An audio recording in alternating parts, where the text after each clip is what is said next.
Hər il payız aylarında dünya elminin ən yüksək zirvəsi olan Nobel mükafatları elan edilir. Hamı bu parlaq medalları və onların arxasındakı Alfred Nobelin dahilini danışır. Lakin biz bugün tarixin ən böyük, bəlkə də ən böyüklərindən birini araşdıracağıq. Alfred Nobelin vəsiyyətnaməsi yazılarkən o nəhəng kapitalın içində Azərbaycanın payı nə qədər idi? Dinamit ixtiraçısının Bakı nefti ilə nə əlaqəsi var idi? Bugün biz sənədlərdə sübut olunmuş faktlarla tarixçilərin mübahisə etdiyi ehtimalları bir araya getiririk. Kəmərlərinizi bağlayın. Çünki bu sadəcə bir mükafatın hekayəsi deyil, Bakıdan başlayıb düz Stokholma uzanan gizli bir sərvətin sənədli xronikasıdır. Gəlin əvvəlcə Alfred Nobelin özünə baxaq. O 355-dən çox patentin sahibi, dahi bir kimyaçı idi.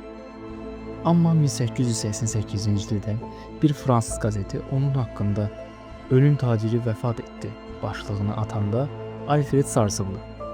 Çünki o zaman ölən Alfred yox, onun qardaşı Ludwig idi. Lakin bu səhv ona öz gələcək mirasını düşünməyə vadar etdi. O vaxtlar Alfredin gəlirləri təkcə dinamitdən gəlmirdi. O, qardaşlarının Bakıda qurduğu Branobel şirkətinin ən böyük səhmdarlarından biri idi.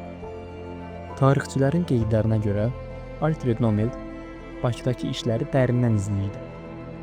Alfredin şəxsi sərvətinin bir hissəsi məhz Bakı neftindən gələn dividendlər olduğu bir reallıqdır. Amma bu rəqəm nə qədər idi? Gəlin ən böyük iddiaya nəzər salaq. 1873-cü ildə Robert Nobel Bakıya gələndə bəlkə də dünya tarixini dəyişəcəyini bilmirdi. O burada ağac deyil, qara qızıl tapdı. Nobellər Bakıda sadəcə neft çıxarmırdılar. Onlar sənayeni yenidən yazırdılar. İlk neft kəməri, ilk metal tanker Zərdüşt, ilk vaqon çənlər. Bunlar hamısı Bakıda, bizim torpaqlarda həyata keçdi. Nobel qardaşlarının Branobel şirkəti qısa zamanda dünyanın ən böyük şirkətlərindən birinə çevrildi. Hətta Amerikanın neft nəhəngi Rockefellerlə rəqabət aparacaq gücü çatdı. Alfred Nobel heç vaxt Bakıya ayaq basmasa da, qardaşlarının bu uğuruna böyük investisiyalar qoymuşdu. Bir çox araşdırmacıya görə, əgər Bakıdakı bu sürətli böyümə olmasaydı, Alfredin fondu üçün lazım olan o nəhəng kapital bəlkə də bu qədər sürətlə toplanmazdı.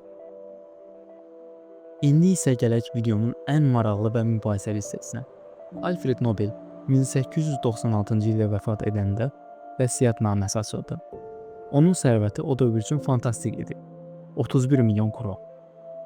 Tarixçi Errol Tveddin və bir çox yerli araşdırmacının iddialarına görə bu sərvətin təxminən 12%-ə yaxın hissəsi birbaşa Bakıdakı Branobel şirkətinin paylarına söykənirdi. Bəli, bu rəqəm Nobel fondu tərəfindən rəsmən bizim pulların 12%-i Bakı neftinədir deyə qeyd olunmasa da, Branobel fondunun qurulmasındakı rolu danılmazdır. Hətta bir çox tarixçi qeyd edir ki, vəsiyyətnamə icra olunarkən Bakıdakı səhmlərin satılması fondunun likvidliyini təmin edən əsas amillərdən biri olub.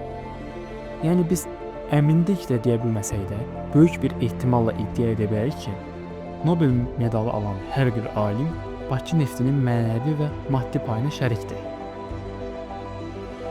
Sonda bir həqiqət qalır. Bakı 19-cu əsrin sonunda dünyanın neft paytaxtı olmasaydı, bəşəriyyət tarixi bəlkə də tamam başqa cür yazılacaqdı. Biz burada rəqəmlərin arxasınca qaçmırıq. Biz bir mənəvi haqqın arxasındayıq. Nobel mükafatı fondunun təməlində Azərbaycan torpağının, fəhləsinin və tarixi pay olduğu bir reallıqdır.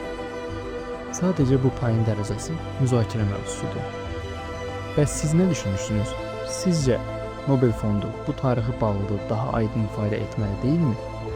Bu mövzu haqqında sizin oxuduğunuz daha hansı faktlar var?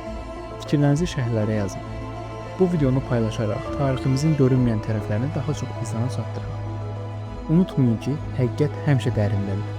Növbəti videoda görüşənədək.